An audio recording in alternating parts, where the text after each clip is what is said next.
আগুনে পুড়ে যাচ্ছে দুবাই, শান্তিতে নেই কাতারে। এর থেকেও ভয়ঙ্কর শাস্তি আল্লাহর পক্ষ থেকে আসবে ইহুদিদের দালালি করতে। আল্লাহর কোরআনের প্রতি বিশ্বাস রেখো, সত্য হবে রাসূলের বাণী। ইরানের বিজয় নিশ্চিত হবে ইনশাআল্লাহ, এটা আমরা খুব ভালো করেই জানি।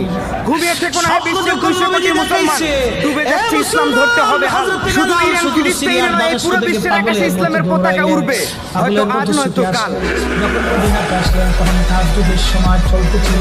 তাহাজ্জুদের সময় চলার সময় হযরত বেলাল রাদিয়াল্লাহু আনহু কাঠের জালি দিয়ে তখন নওজোর শরীফ ঘিরে রাখা ছিল।